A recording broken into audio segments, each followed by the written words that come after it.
जैसा कि आपको समाचार भाग 2 के माध्यम से पहले ही सूचित किया जा चुका है कि माननीय वित्त मंत्री जी के बजट भाषण की प्रतियां हार्ड कॉपी के रूप में उपलब्ध कराई जाएगी। अतः बजट प्रस्तुत हो जाने के पश्चात माननीय सदस्य कृपया बजट भाषण की अपनी अपनी प्रति प्रकाशन काउंटर से प्राप्त कर लें। आपको ये भी सूचित किया जाता है कि माननीय मंत्री द्वारा बजट प्रस्तुत किए जाने के पश्चात बजट की प्रतियां आपको मेंबर्स पोर्टल के माध्यम से भी उपलब्ध करा दी जाएगी। माननीय वित्त मंत्री Shrimati Nirmala Sitharaman.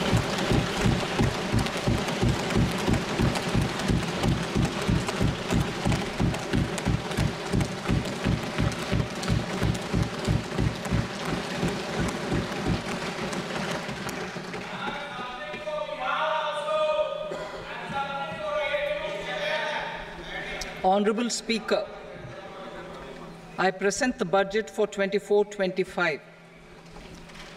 Introduction. The people of India have reposed their faith in the government led by Honourable Prime Minister Shri Narendra Modi and re-elected it for a historic third term under his leadership.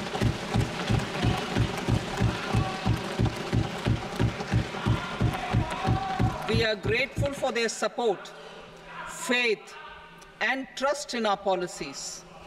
We are determined to ensure that all Indians, regardless of religion, caste, gender, and age, make substantial progress in realizing their life goals and aspirations. Global context. The global economy, while performing better than expected, is still in the grip of policy uncertainties.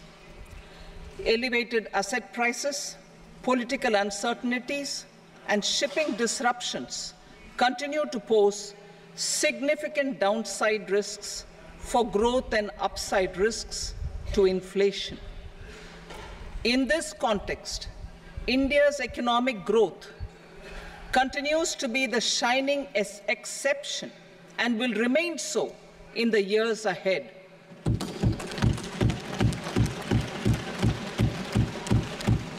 India's inflation continues to be low, stable, and moving towards the 4% target. Core inflation, that is non-food and non-fuel, currently is 3.1%. Steps are being taken to ensure supplies of perishable goods reach markets adequately. Interim budget. As mentioned in the interim budget, we need to focus on 4 major castes, namely the Garib, Mahilaye, Yuva, and Annadata, the poor, women, youth, and the farmer. For Annadata, we announced higher minimum support prices a month ago for all major crops, delivering on the promise of at least a 50% margin over costs. Pradhan Mantri Garib Kalyan Anna Yojana was extended for 5 years, benefiting more than 80 crore people. Administrative actions for approval and implementation of various schemes announced in the interim budget are well underway. The required allocations have been made. Budget theme. Turning attention to the full year and beyond in this budget, we particularly focus on employment, skilling, MSMEs, and the middle class. I am happy to announce the Prime Minister's package of 5 schemes and initiatives to facilitate employment, skilling, and other opportunities for 4.1 crore youth over a 5-year period, with a central outlay of 2 lakh crore rupees. I will speak about them shortly, while more details may be seen in the annexure. This year, I've made a provision of 1.48 lakh rupees, 1.48 lakh crore rupees for education, employment, and skilling. Budget priorities. The people have given a unique opportunity to our government to take the country on the path of strong development and an all-round prosperity. In the interim budget, we promised to present a detailed roadmap for our pursuit of Vikasit Bharat. In line with the strategy set out in the interim budget, this budget envisages sustained efforts on the following 9 priorities for generating ample opportunities for all. Number 1, productivity and resilience in agriculture. Number 2, employment and skilling. Number 3, inclusive human resource development and social justice. 4, manufacturing and services. 5, urban development. 6, energy security. 7, infrastructure. 8, innovation, research and development. And 9, next generation reforms. Subsequent budgets will build on these and add more priorities and actions. A more detailed formulation will be carried out as part of the economic policy framework about which I will speak later in this speech. This budget details some of the specific actions to be initiated in the current year towards fulfillment of these priorities, with potential for transformative changes. The budget also covers some of the previously made announcements with intent to strengthen them and step up their implementation for expediting our journey towards the goal of Vikasit Bharat. Priority 1, productivity and resilience in agriculture. Transforming agricultural research. Our government will undertake a comprehensive review of the agricultural research setup to bring the focus on raising productivity and developing climate-resilient varieties. Funding will be provided in challenge mode, including to the private sector. Domain experts, both from the government and outside, will oversee the conduct of such research. Release of new varieties. New 109 high-yielding and climate-resilient varieties of 32 field and horticultural crops will be released for cultivation by farmers. Natural farming. In the next 2 years, 1 crore farmers across the country will be initiated into natural farming, supported by certification and branding. Implementation will be through scientific institutions and willing gram panchayats. 10,000 need-based bio-input resource centers will be established. Missions for pulses and oil seeds. For achieving self-sufficiency in pulses and oil seeds, we will strengthen their production, storage, and marketing. As announced in the interim budget, a strategy is being put in place to achieve Atmanirbharta for oil seeds such as mustard, groundnut, sesame, soybean, and sunflower. Vegetable production and supply chains. Large-scale clusters for vegetable production will be developed closer to major consumption centers. We will promote farmer-producer organizations, cooperatives, and startups for vegetable supply chains, including for collection and storage and marketing. Digital public infrastructure for agriculture. Buoyed by the success of the pilot project, our government, in partnership with the states, will facilitate the implementation of the digital public infrastructure in agriculture for coverage of farmers and their lands in 3 years. During this year, digital crop survey for Kharif using the DPI will be taken up in 400 districts.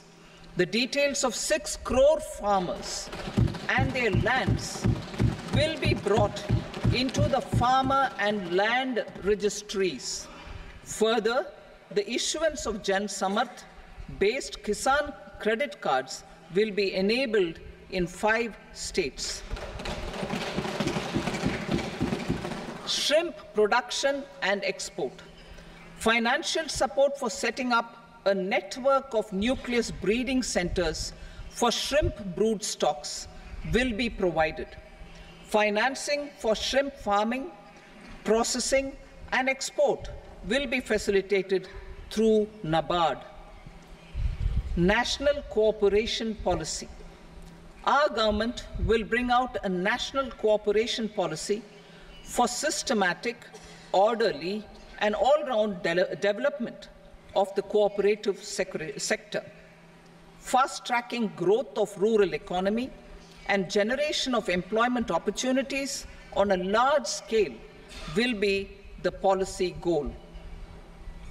This year, I have made a provision of 1.52 lakh crore rupees for agriculture and allied sectors.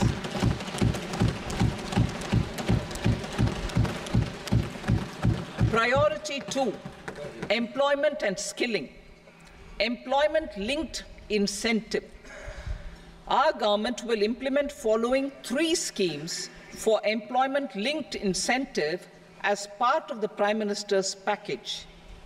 These will be based on enrollment in the EPFO and focus on recognition of first-time employees and support to employees and employers.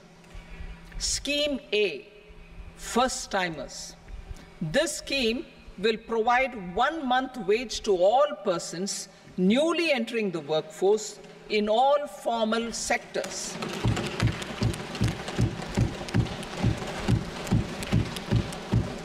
Direct benefit transfer of 1 month's salary in 3 installments to first-time employees as registered in the EPFO will be up to 15,000 rupees.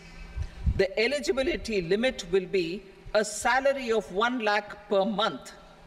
The scheme is expected to benefit 210 lakh youths.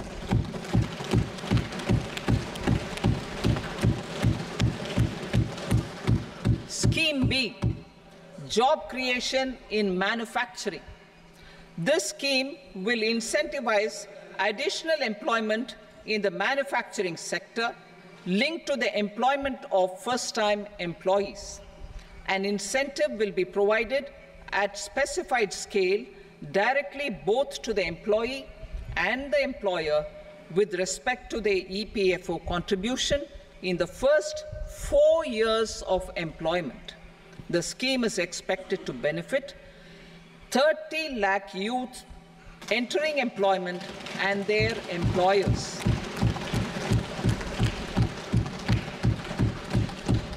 Scheme C, support to employers.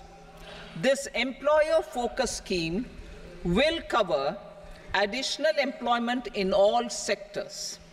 All additional employment within a salary of 1 lakh rupee per month will be counted. The government will reimburse to employers up to 3,000 rupees per month for 2 years towards the EPFO contribution for each additional employee. The scheme is expected to incentivize additional employment of 50 lakh persons.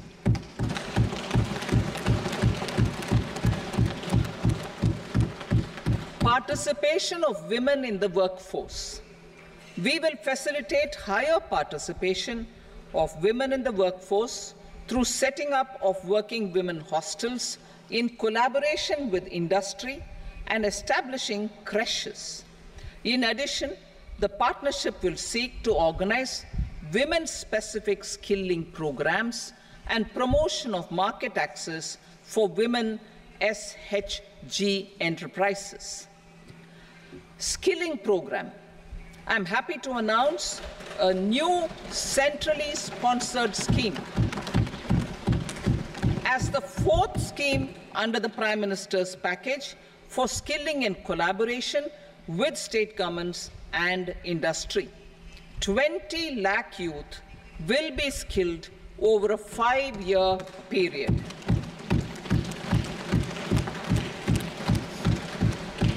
(1,000 industrial training institutes will be upgraded in hub and spoke arrangements with outcome orientation.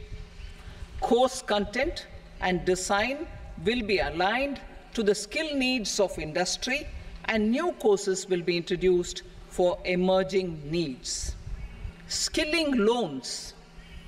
The model skill loan scheme will be revised to facilitate loans up to 7.5 lakh rupees with a guarantee from a government-promoted fund. This measure is expected to help 25,000 students every year.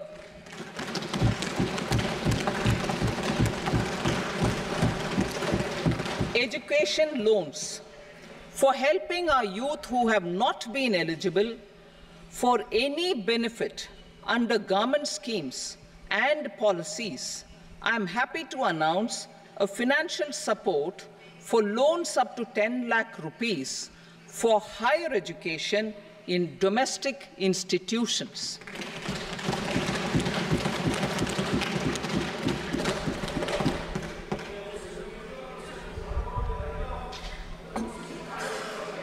E-vouchers for this purpose. E-vouchers for this purpose will be given directly to 1 lakh students every year for annual interest subvention of 3% of the loan amount. Priority 3, inclusive human resource development and social justice. Saturation approach. Our government is committed to all-round, all-pervasive, and all-inclusive development of people, particularly farmers, youth, women, and the poor. For achieving social justice comprehensively, the saturation approach of covering all eligible people through various programs, including those for education and health, will be adopted to empower them by improving their capabilities. Implementation of schemes meant for supporting economic activities by craftsmen, artisans, self-help groups, scheduled caste, scheduled tribe, and women entrepreneurs and street vendors such as the PM Vishwakarma, PM Swanidhi, National Livelihood Missions, and Stand Up India will be stepped up. Purvodaya. The states in the eastern part of the country are rich in endowments and have strong cultural traditions. We will formulate a plan, Purvodaya, for the all-round development of the eastern region of the country, covering Bihar, Jharkhand, West Bengal, Odisha, and Andhra Pradesh. This will cover human resource development, infrastructure, and generation of economic opportunities to make the region an engine to attain Vikasit Bharat. On the Amritsar-Kolkata Industrial Corridor, we will support development of an industrial node at Gaya. This corridor will catalyze industrial development of the eastern region. The industrial node at Gaya will also be a good model for developing our ancient centers of cultural importance into future centers of modern economy. This model shall showcase Vikas Bhi, Virasat Bhi in our growth trajectory. We will also support development of road connectivity projects, namely 1. Patna-Purnia Expressway, 2. Buxar-Bhagalpur Expressway, 3. Bodh Gaya, Rajgir, Vaishali and Darbhanga spurs, and 4. Additional 2-lane bridge over River Ganga at Buxar at a total cost of 26,000 crore rupees.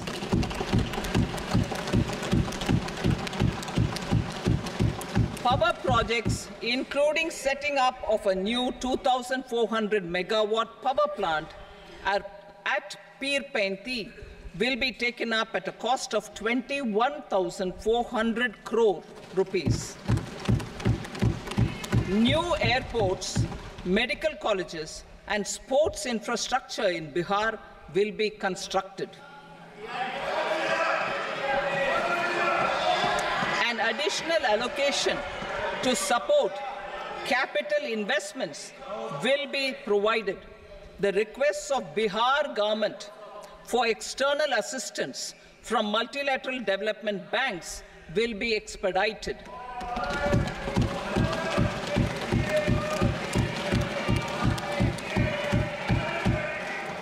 Andhra Pradesh Reorganization Act. Our government has made concerted efforts to fulfill the commitments in Andhra Pradesh Reorganization Act. Recognizing the state's need for the capital, recognizing the state's need for a capital, we will facilitate special financial support through multilateral development agencies. In the current financial year, 15,000 crore rupees will be arranged with additional amounts in future years.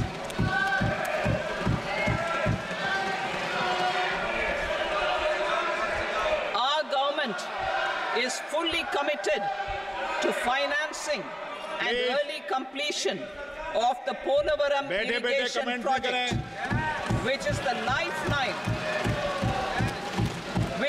lifeline for Andhra Pradesh and its farmers.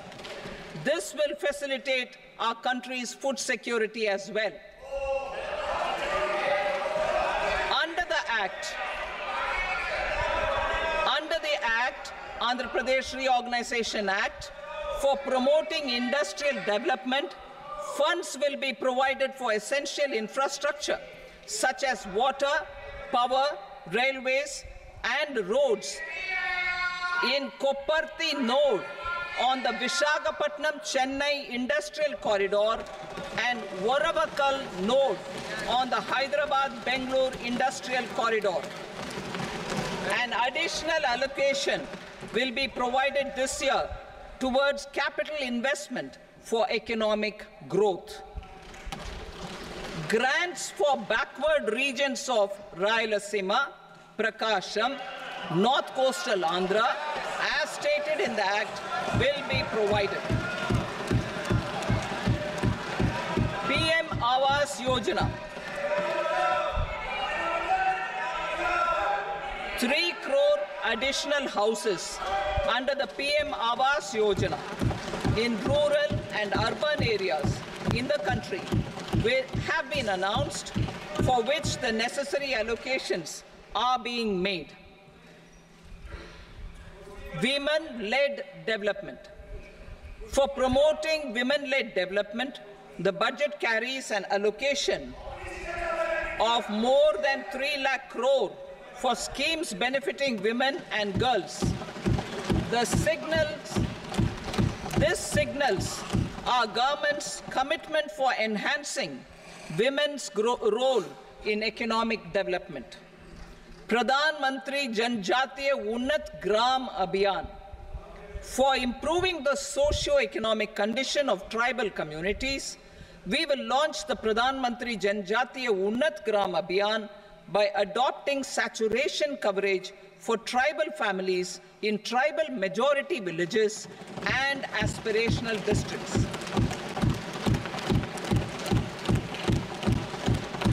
This will cover 63,000 villages benefiting 5 crore tribal people. Bank branches in northeastern region. More than 100 branches of India Post Payment Bank will be set up in the northeast region to expand the banking services. This year, I have made a provision of 2.66 lakh crore rupees for rural development, including rural infrastructure. Priority 4, manufacturing and services, support for promotion of MSMEs. This budget provides special attention to MSMEs and manufacturing, particularly labor-intensive manufacturing. We have formulated a package covering financing, regulatory changes, and technology support for MSMEs to help them grow and also compete globally, as mentioned in the interim budget. I am happy to announce the following specific measures. Credit guarantee scheme for MSMEs in the manufacturing sector. For facilitating term loans to MSMEs for purchase of machinery and equipment without collateral or third-party guarantee, a credit guarantee scheme will be introduced.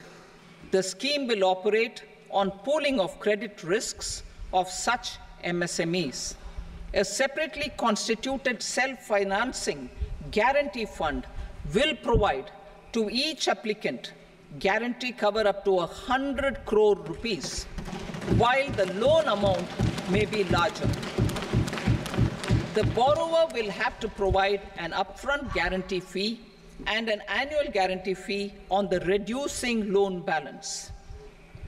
New assessment model for MSME credit.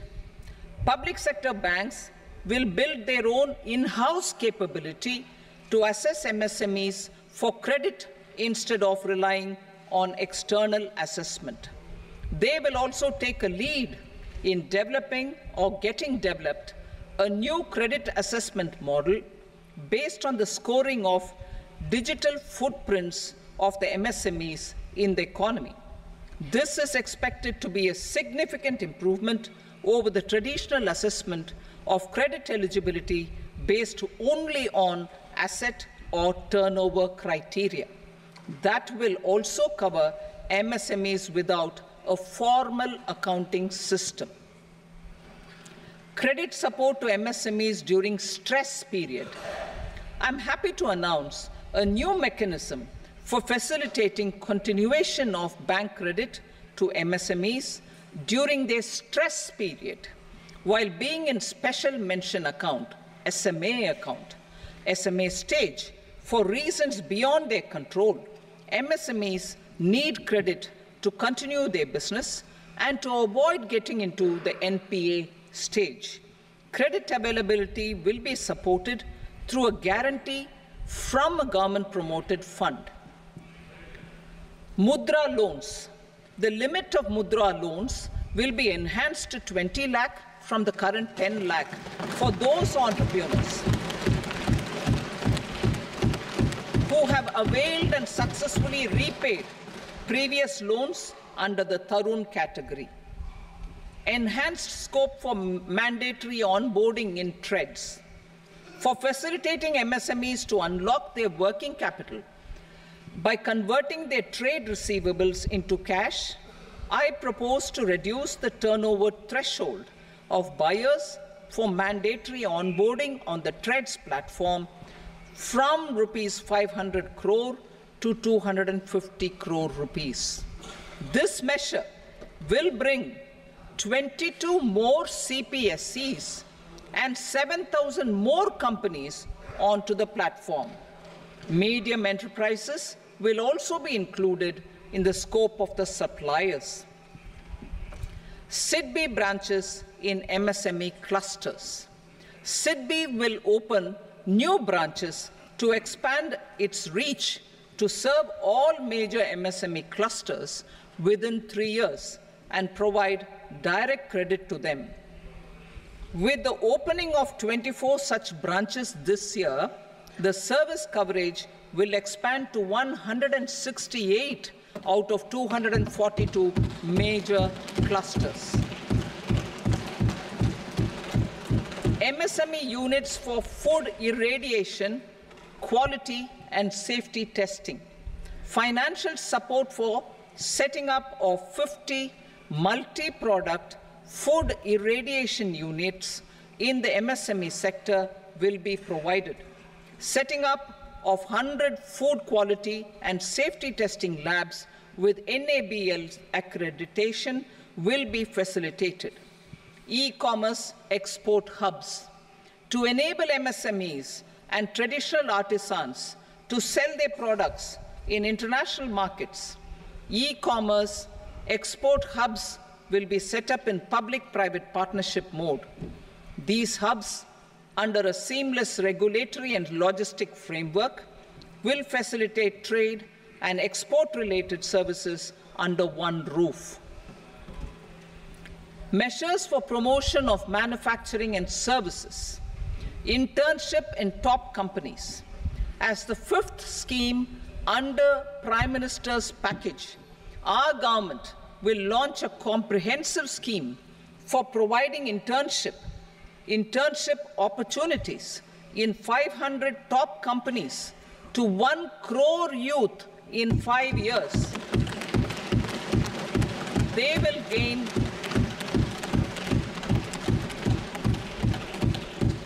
will gain exposure for 12 months to real-life business environment, varied professions, and employment opportunities. An internship allowance of 5,000 per month, 5,000 rupees per month, along with a one-time assistance of 6,000 rupees will be provided.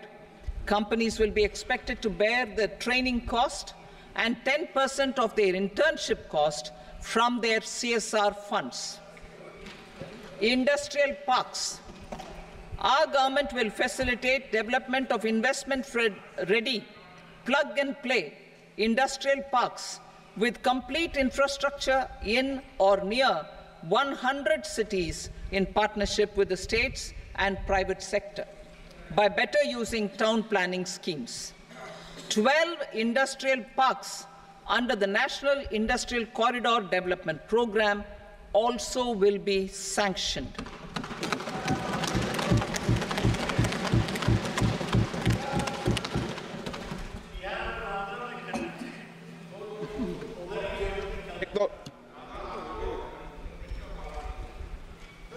Veggie paper, no. Please, Petty.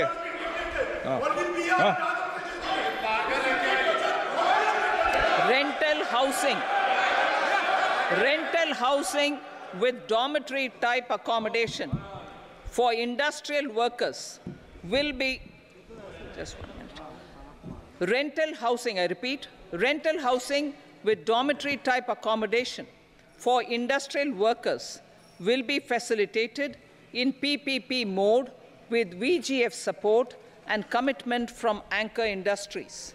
Shipping industry, ownership, leasing, and flagging reforms will be implemented to improve the share of Indian shipping industry and generate more employment. Critical mineral mission. We will set up a critical mineral mission for domestic production, recycling of critical minerals, and overseas acquisition of critical mineral assets. Its mandate will include technology development, skilled workforce, extended producer responsibility framework, and a suitable financing mechanism. Offshore mining of minerals. Our government will launch the auction of the first tranche of offshore blocks for mining, building on the exploration already carried out. Digital public infrastructure applications. Turning to the services sector, I propose development of DPI applications at population scale for productivity gains, business opportunities, and innovation by the private sector. These are planned in the areas of credit, e-commerce, education, health, law and justice, logistics, MSME service delivery, and urban governance. Integrated technology platform for IBC ecosystem. An integrated technology platform will be set up for improving the outcomes under the Insolvency Bankruptcy Code for achieving consistency, transparency, timely processing, and better oversight for all stakeholders. Voluntary closure of LLPs. The services of the Center for Processing Accelerated Corporate Exit, CPACE, will be extended for voluntary closure of LLPs to reduce the closure times. National Company Law Tribunals. The IBC has resolved more than 1,000 companies, resulting in direct recovery of 3.3 lakh crore to creditors. 3.3 lakh crore rupees to creditors. In addition, 28,000 cases involving over 10 lakh crore rupees have been disposed of even prior to admission. Appropriate changes to the IBC, reforms and strengthening of the tribunal and appellate tribunals will be initiated to speed up insolvency resolution. Additional tribunals will be established. Out of those, some will be notified to decide cases exclusively under the Companies Act. Debt recovery.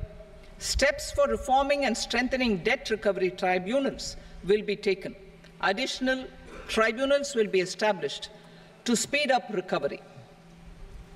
Priority 5, urban development. Cities as growth hubs. Working with states, our government will facilitate development of cities as growth hubs. This will be achieved through economic and transit planning and orderly development of peri-urban areas utilizing town planning schemes. Creative redevelopment of cities. For creative brownfield redevelopment of existing cities with a transformative impact, our government will formulate a framework for enabling policies, market-based mechanisms, and regulation. Transit-oriented development. Transit-oriented development plans for 14 large cities with a population above 30 lakh will be formulated, along with an implementation and financing strategy. Urban housing. Under the PM Awas Yojana, Urban 2.0, housing needs of 1 crore urban poor and middle-class families will be addressed with an investment of 10 lakh crore rupees. This will include the central assistance of 2.2 lakh crore rupees in the next 5 years. A provision of interest subsidy to facilitate loans at affordable rates is also envisaged. In addition, enabling policies and regulations for efficient and transparent rental housing markets with enhanced availability will also be put in place. Water supply and sanitation. In partnership with state governments and multilateral development banks, we will promote water supply, sewage treatments, and solid waste management projects and services for 100 large cities through bankable projects. These projects will also envisage use of treated water for irrigation and filling up of tanks in nearby areas. Street markets. Building on the success of PM Swanidhi scheme in transforming the lives of street vendors, our government envisions a scheme to support each year over the next 5 years the development of 100 weekly hearts or street food hubs in select cities. Stamp duty. We will encourage states which continue to charge high stamp duty to moderate the rates for all and also consider further lowering duties for properties purchased by women. This reform will be made an essential component of urban development schemes. Priority 6, energy security, energy transition. In the interim budget, I had announced our strategy to sustain high and more resource-efficient economic growth, along with the energy security in terms of availability, accessibility, and affordability. We will bring out a policy document on appropriate energy transition pathways that balances the imperatives of employment, growth, and environmental sustainability. PM Surya Ghar Muft Bijli Yojana. PM Surya Ghar Muft Bijli Yojana. In line with the announcement in the interim budget,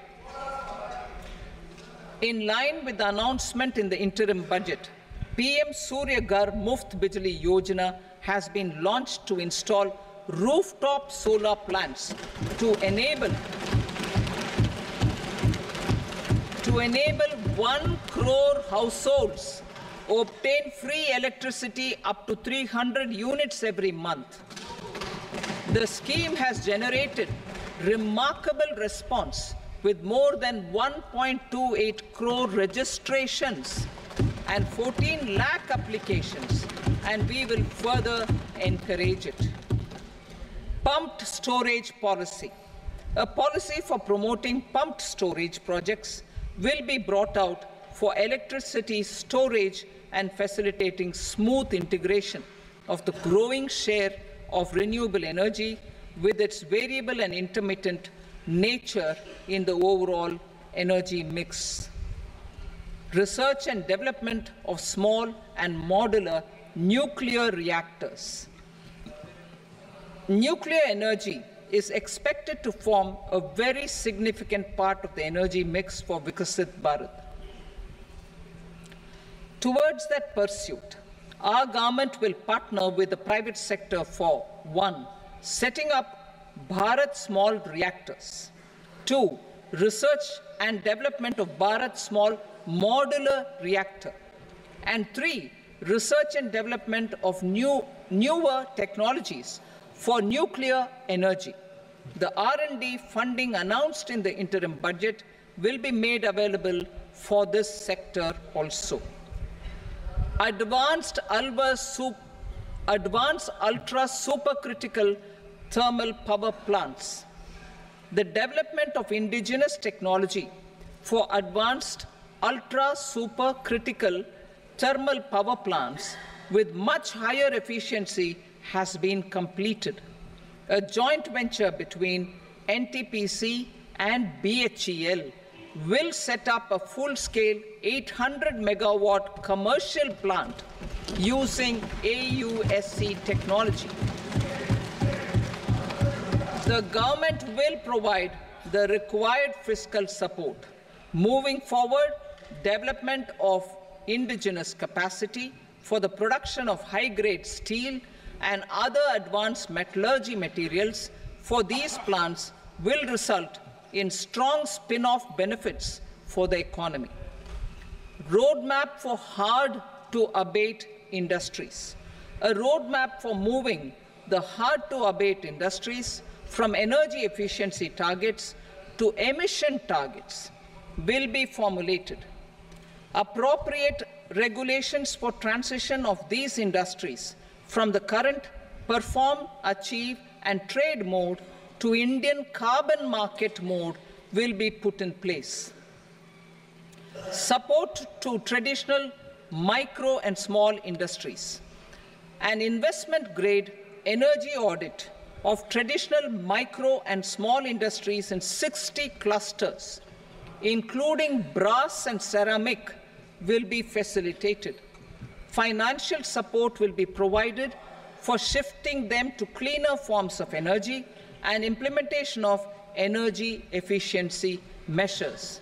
The scheme will be replicated in another 100 clusters in the next phase.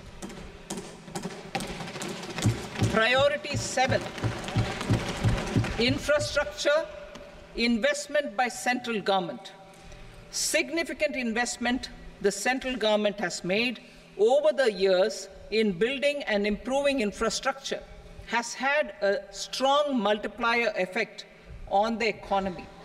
We will endeavour to maintain strong fiscal support for infrastructure over the next 5 years, in conjunction with imperatives of other priorities and fiscal consolidation.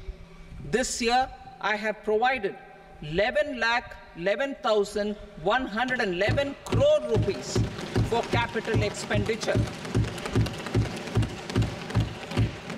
This would be 3.4% of our GDP. Infrastructure investment by state governments.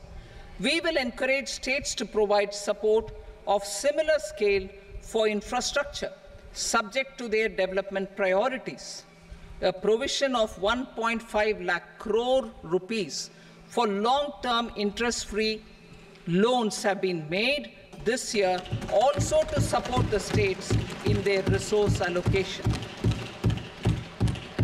Private investment in infrastructure. Investment in infrastructure by private sector will be promoted through viability gap funding and enabling policies and regulations. A market-based financing framework will be brought out. Pradhan Mantri Gram Sadak Yojana, Phase 4 of the PMGSY will be launched to provide all-weather connectivity to 25,000 rural habitations, which have become eligible in view of their population increase. Irrigation and flood mitigation. Bihar has frequently suffered from floods, many of them originating outside the country. Plans to build flood control structures in Nepal are yet to progress. Our government, through the Accelerated Irrigation Benefit Program and other sources, will provide financial support for projects with estimated cost of 11,500 crore rupees, such as the Kosi-Michi intra-state link and 20 other ongoing and new schemes, including barrages, river pollution abatement, and irrigation projects. In addition, survey and investigation of Kosi-related flood mitigation and irrigation projects will be undertaken.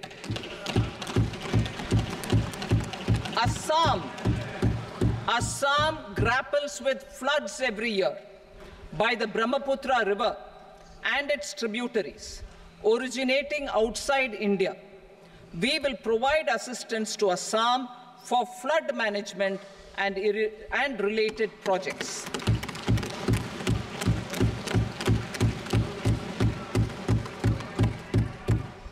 Himachal Pradesh suffered extensive losses due to floods last year.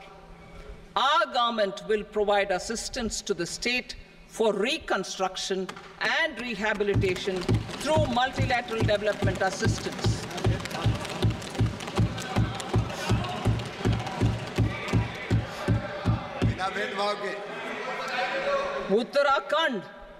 Uttarakhand too suffered losses due to cloudbursts and massive landslides. We will provide assistance to the state. Recently, Sikkim witnessed devastating flash floods and landslides that wreaked havoc across the state. Our government will provide assistance to the state. Tourism. Tourism has always been a part of our civilization. Our efforts in positioning India as a global tourist destination will also create jobs, stimulate investments, and unlock economic opportunities for other sectors. In addition to the measures outlined in the interim budget, I propose the following measures. Vishnupad Temple at Gaya and Mahabodhi Temple at Bodh Gaya in Bihar are of immense spiritual significance. Comprehensive development of Vishnupad's temple corridor and Mahabodhi temple corridor will be supported, modeled on the successful Kashi Vishwanath temple corridor to transform them into world-class pilgrim and tourist destinations. Rajgir holds immense religious significance for Hindus, Buddhists and Jains. The 20th Tirthankara Muniswarata temple in the Jain temple complex is ancient. The Saptarishi, or the 7 hot springs, form a warm water Brahmkund that is sacred. A comprehensive development initiative for Rajgir will be undertaken. Our government will support the development of Nalanda as a tourist center, besides reviving Nalanda University to its glorious stature. Odisha's scenic beauty, temples, monuments, craftsmanship, wildlife sanctuaries, natural landscapes, and pristine beaches make it an ultimate tourism destination. Our government will provide assistance for their development to Odisha as well. Priority 8, innovation, research and development.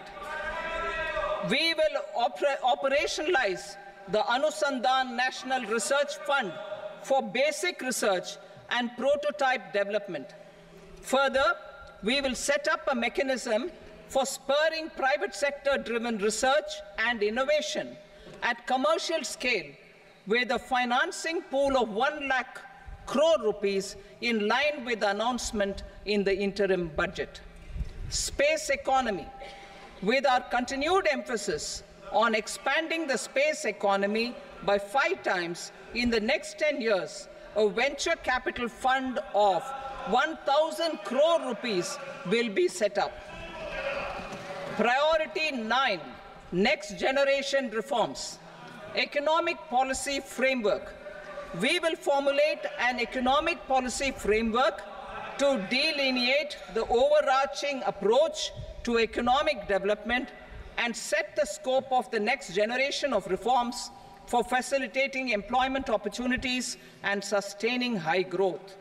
Our government will initiate and incentivize reforms for 1. Improving productivity of factors of production, and 2. Facilitating markets and sectors to become more efficient. These reforms will cover all factors of production, namely land, labor, capital, and entrepreneurship, and technology as an enabler of improving total factor productivity and bridging inequality. Effective implementation of several of these reforms requires collaboration between the center and the states, and building consensus as development of the country lies in development of the states.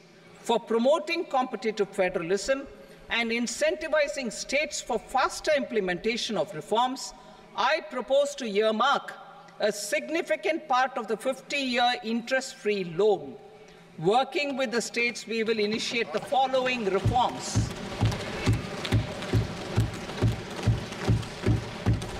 Land-related reforms and actions, both in the rural and urban areas, will cover land administration, will cover 1. Land administration, planning and management, and 2. Urban planning usage and building bylaws. These will be incentivized for completion within the next 3 years through appropriate fiscal support. Rural land-related actions. Rural land-related actions will include 1. Assignment of unique land parcel identification number, UL PIN, or Bhu Aadhaar for all lands. 2. Digitization of cadastral maps. 3. survey of subdivisions, survey of map subdivisions as per current ownership. 4, establishment of land registry. And 5, linking to the farmers registry. These actions will also facilitate credit flow and other agricultural services. Urban land-related actions. Land records in urban areas will be digitized with GIS mapping. An IT-based system for property record administration, updating, and tax administration will be established. These will also facilitate improving the financial position of urban local bodies. Labor-related reforms. Services to labor. Our government will facilitate the provision of a wide array of services to labor, including those for employment and skilling. A comprehensive integration of e-Shram portal with other portals will facilitate such one-stop solution. Open architecture databases for the rapidly changing labor market, skill requirements, and available job roles, and a mechanism to connect job aspirants with potential employers and skill providers will be covered in these services. Shram Suvidha and Samadhan portal. Shram Suvidha and Samadhan portal will be revamped to enhance ease of compliance for industry and trade. Capital and entrepreneurship related reforms, financial sector vision and strategy. For meeting financing needs of the economy, our government will bring out a financial sector vision and strategy document to prepare the sector in terms of size, capacity, and skills. This will set the agenda for the next 5 years and guide the work of the government, regulators, financial institutions, and market participants. Taxonomy for climate finance. We will develop taxonomy for climate finance for enhancing the availability of capital for climate adaptation and mitigation. This will support achievement of the country's climate commitments and green transition. Variable capital company structure. We will seek the required legislative approval for providing an efficient and flexible mode for financing leasing of aircrafts and ships and pooled funds of private equity through a variable company structure. Foreign direct investments and overseas investment. The rules and regulations for foreign direct investment and overseas investments will be simplified to 1. Facilitate foreign direct investments, 2. Nudge prioritization, and 3. Promote opportunities for using Indian rupee as a currency for overseas investment. NPS Vatsalya. NPS Vatsalya, a plan for contribution by parents and guardians for minors, will be started. On attaining the age of majority, the plan can be converted seamlessly into a normal NPS account. Use of technology. We have successfully used technology for improving productivity and bridging inequality in our economy during the past 10 years. Public investment in digital infrastructure and innovations by the private sector have helped in improving access of all citizens, particularly the common people, to market resources, education, health and services. We will step up adoption of technology towards digitalization of the economy. Ease of doing business. For enhancing ease of doing business, we are already working on the Jan Vishwas Bill 2.0. Further, states will be incentivized for implementation of the business reforms, action plans, and digitalization. Data and statistics. For improving data governance, collection, processing and management of data and statistics, different sectoral databases, including those established under the Digital India Mission, will be utilized with active use of technology tools. New pension scheme. The committee to review the NPS has made considerable progress in its work. I am happy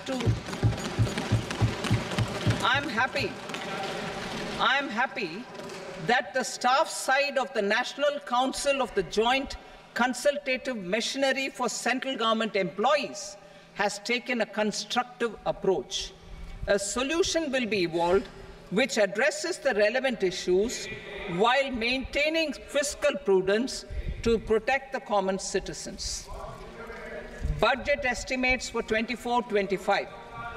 For the year 24-25, total receipts other than borrowings and the total expenditure are estimated at 32.07 lakh crore rupees and 48.21 lakh crore rupees respectively. The net tax receipts are estimated at 25.83 lakh crore rupees. The fiscal deficit is estimated at 4.9% of the GDP. The gross and the net market borrowings through dated securities during 24-25 are estimated at 14.01 lakh crore rupees and 11.63 lakh crore rupees respectively. Both will be less than that in 23-24. The fiscal consolidation path announced by me in 2021 has served our economy very well, and we aim to reach the deficit below 4.5% next year. The government is committed to staying the course. From 2026-27 onwards, our endeavour will be to keep the fiscal deficit each year such that the central government's debt will be on a declining path as percentage of GDP. I will now move to Part B.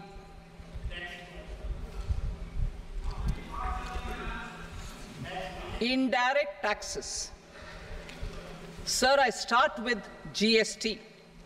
It has decreased tax incidence on the common man, reduced compliance burden and logistics cost for trade and industry, and enhanced revenues of the central and the state governments.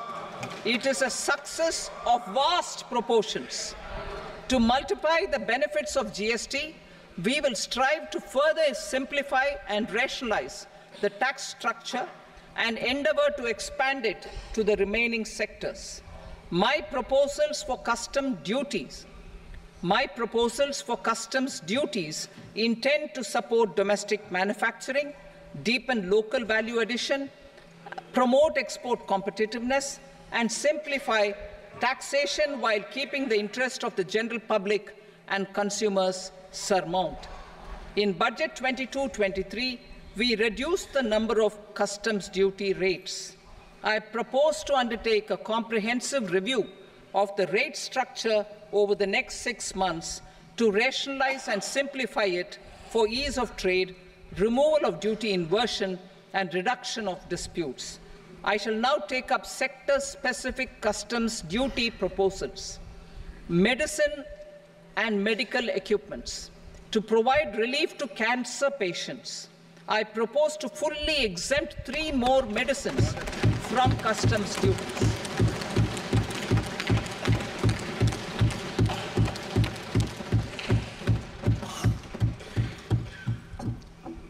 I also propose changes in the BCD on X-ray tubes and flat panel detectors for use in medical X-ray machines under the phased manufacturing program so as to synchronize them with the domestic capacity addition. Mobile phone and related parts. With a 3-fold increase in domestic production and almost a 100-fold jump in exports of mobile phones over the last 6 years, the Indian mobile industry has matured. In the interest of consumers, I now propose to reduce the BCD on mobile phone, mobile PCBA, and mobile charger to 15%. Critical minerals. Minerals such as lithium, copper, cobalt, and rare earth elements are critical for sectors like nuclear energy, renewable energy, space, defense, telecommunications, and high-tech electronics. I propose to fully exempt customs duties on 25 critical minerals and reduce BCD on 2 of them. This will provide a major fillip to the processing and refining of such minerals and help secure their availability for these strategic and important sectors.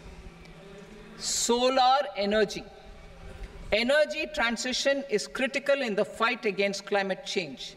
To support energy transition, I propose to expand the list of exempted capital goods for use in the manufacture of solar cells and panels in the country. Further, in view of sufficient domestic manufacturing capacity of solar gas, glass, and tinned copper interconnect, I propose not to extend the exemption of custom duties provided to them. Marine products. India's seafood exports in the last financial year touched an all-time high of more than 60,000 crores of rupees. Frozen shrimp accounted for about 2/3 of these exports. To enhance their competitiveness, I propose to reduce BCD on certain broodstock, polychaete worms, shrimp, and fish feed to 5%. I also propose to exempt customs duty on various inputs for manufacture of shrimp and fish feed. Leather and textile.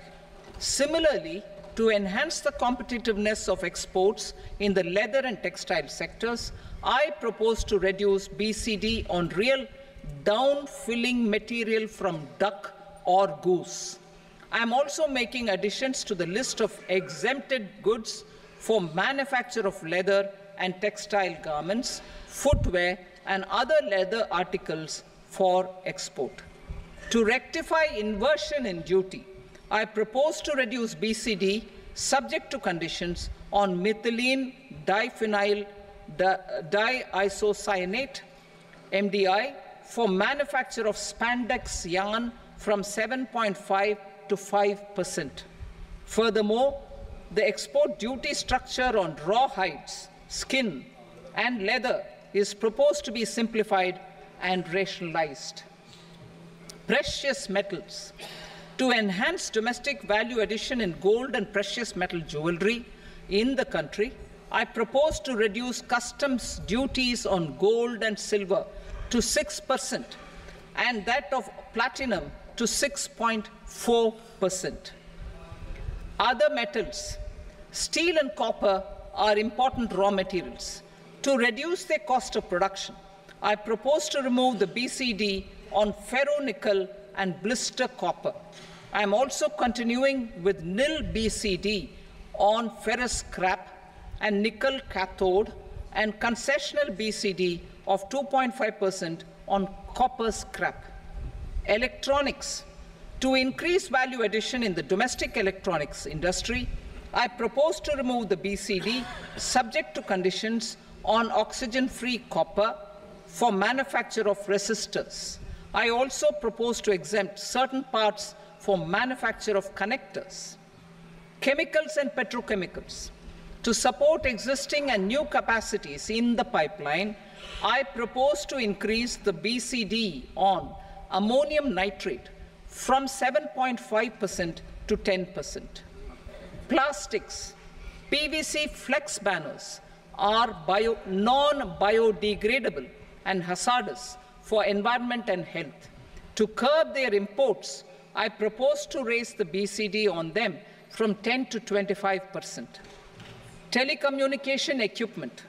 To incentivize domestic manufacturing, I propose to increase the BCD from 10 to 15% on PCBA of specified telecom equipment.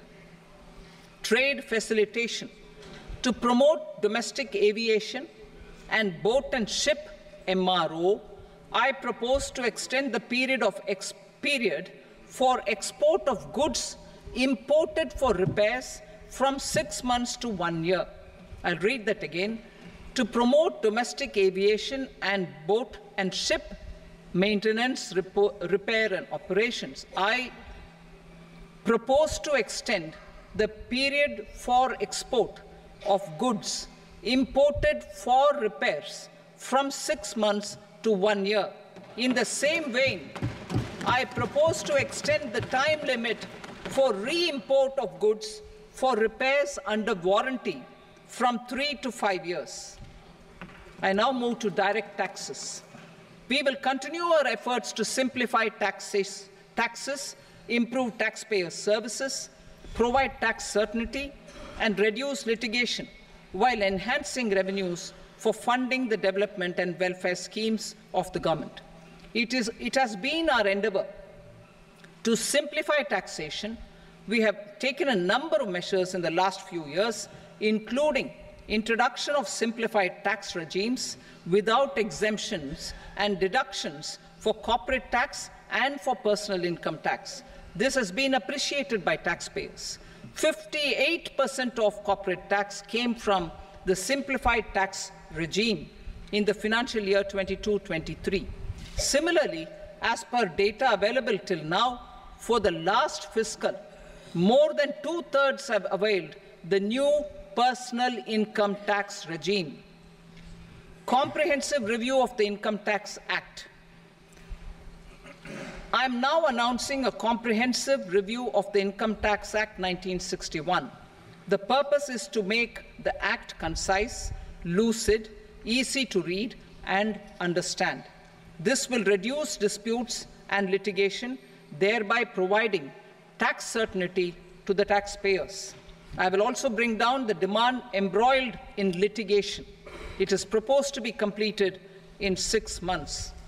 A beginning is being made in the Finance Bill by simplifying the tax regime for charities, tedious rate structures, provisions of reassessment and such provisions, and capital gains taxation. Simplification for charities and tedious. Two tax exemption regimes. The two tax exemption regimes for charities are proposed to be merged into one. The 5% tedious rate on many payments is being merged into the 2% tedious rate, and the 20% tedious rate on repurchase of units by mutual funds or UTI is being withdrawn. Tedious rate on e-commerce operators is proposed to be reduced from 1 to 0.1%. Moreover, credit of TCS is proposed to be given in the TDS to be deducted on salary. Further, I propose to decriminalize delay for payment of TDS up to the due date of filing statement for the same. I also plan to provide a standard operating procedure for TDS defaults and simplify and rationalize the compounding guidelines for such defaults. Simplification of reassessment. I propose to thoroughly simplify the provisions for reopening and reassessment.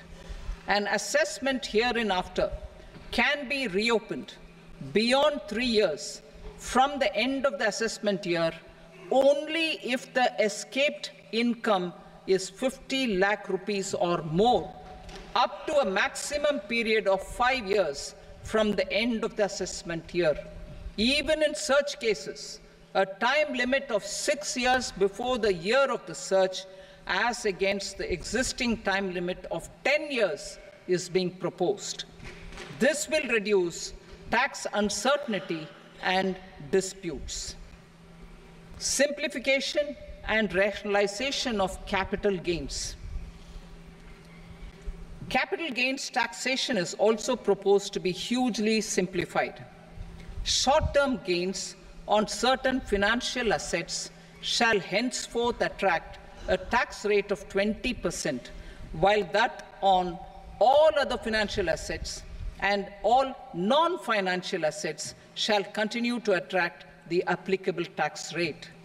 Long-term gains on all financial and non-financial assets, on the other hand, will attract a tax rate of 12.5%. For the benefit of the lower and the middle income classes, I propose to increase the limit of exemption of capital gains on certain financial assets to 1.25 lakh rupees per year. Listed financial assets held for more than a year will be classified as long-term, while unlisted financial assets and all non-financial assets will have to be held for at least 2 years to be classified as long-term. Unlisted bonds and debentures, debt mutual funds, and market-linked debentures, irrespective of holding period, however, will attract tax on capital gains at applicable rates. Taxpayer services. All the major taxpayer services under GST and most services under customs and income tax have been digitalized.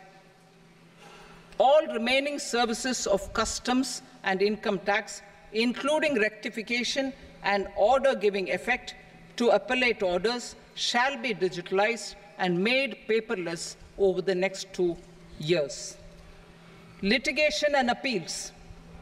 While our concerted efforts to reduce pendency of appeals at various appellate fora are beginning to show good results, it will continue to engage our highest attention.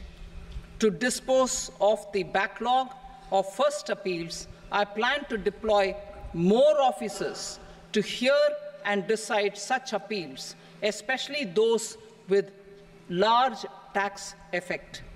For resolution of certain income tax disputes pending in appeal, I am also proposing Vivad Se Vishwas Scheme 2024. Further, I propose to increase monetary limits for filing appeals related to direct taxes, excise, and service tax in the tax tribunals, high courts, and Supreme Court to 60 lakh rupees, 2 crore rupees, and 5 crore respectively. With a view to reduce litigation and provide certainty in international taxation, we will expand the scope of safe harbor rules and make them more attractive. We will also streamline the transfer pricing assessment procedure. Employment and investment. I have a few proposals to promote investment and foster employment. First of all, to bolster the Indian startup ecosystem, boost the entrepreneurial spirit, and to support innovation, I propose to abolish the so-called angel tax for all classes of investors. Second, there is tremendous potential for cruise tourism in India. To give a fillip to this employment-generating industry, I am proposing a simpler tax regime for foreign shipping companies operating domestic cruises in the country. Third, India is a world leader in the diamond cutting and polishing industry, which employs a large number of skilled workers. To further promote the development of this sector, we would provide for safe harbor rates for foreign mining companies selling raw diamonds in the country. Fourth, to attract foreign capital for our development needs, I propose to reduce the corporate tax rate on foreign companies from 40 to 35%. Deepening the tax base. I have a couple of proposals for deepening the tax base. First, security transaction tax on futures and options of securities is proposed to be increased to 0.02% and 0.1% respectively. Second, for reasons of equity, I propose to tax income received on buyback of shares in the hands of recipients. Other proposals. To improve social security benefits, deduction of expenditure by employers towards NPS is proposed to be increased from 10 to 14% of the employee's salary. Similarly, deduction of this expenditure up to 14% of salary from the income of employees in private sector, public sector banks and undertakings opting for the new tax regime is proposed to be provided. Indian professionals working in multinationals get ESOPs and invest in social security schemes and other movable assets abroad. Non-reporting of such small foreign assets has penal consequences under the Black Money Act. Such non-reporting of movable assets up to 20 lakh rupees is proposed to be depenalized. Other major proposals in the finance bill relate to withdrawal of equalization levy of 2%, expansion of tax benefits to certain funds and entities in IFSCs, and immunity from penalty and prosecution to Benamidar on full and true disclosure so as to improve conviction under the Benami Transaction Prohibition Act 1988. Personal income tax. Coming to personal income tax rates, I have two announcements to make for those opting for the new tax regime. First, the standard deduction for salaried employees is proposed to be increased from 50,000 to 75,000 rupees.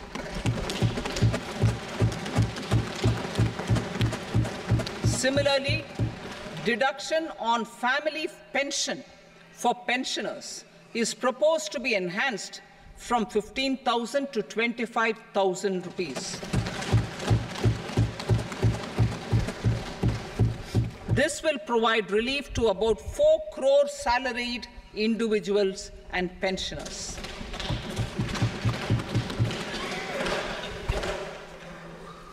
Second, in the new tax regime, the tax rate structure is proposed to be revised as follows: 0 to 3 lakh rupees, nil; 3 to 7 lakh rupees, 5%; 7 to 10 lakh rupees, 10%; 10 to 12 lakh rupees, 15%; 12 to 15 lakh rupees, 20%; and above 15 lakh rupees, 30%. As a result of these changes, a salaried employee in the new tax regime stands to save up to 17,500 rupees in income tax.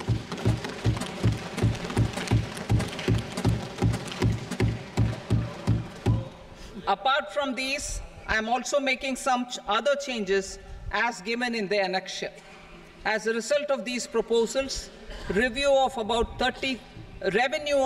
37,000 crore, that is 29,000 crore in direct taxes and 8,000 crore in indirect taxes, will be foregone, while revenue of about 30,000 crore rupees will be additionally mobilized. Thus, the total revenue foregone is about 7,000 crores annually. Mr. Speaker, sir, with this, I commend the budget to this august House. Jai Hind.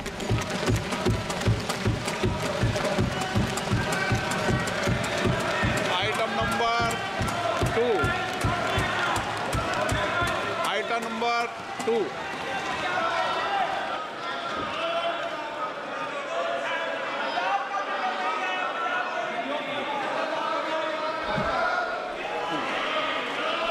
Sir, with your permission, I rise to lay on the table the following statements under Section 3 of the Fiscal Responsibility and Budget Management, FRBM Act 2003, Medium-Term Fiscal Policy cum Fiscal Policy Strategy Statement, and Macroeconomic Framework Statement. Item number 3. Sir, with your permission, I rise to move for leave to introduce the Finance Number 2 Bill 2024. प्रश्न ये कि विधेयक को पुनर्स्थापित करने की अनुमति प्रदान की जाए। जो सदस्य इसके पक्ष में हाँ कहें, जो सदस्य विरोध में ना कहें। मेरे विचार में निर्णय हाँ वालों के पक्ष में अनुमति प्रदान की जाती है।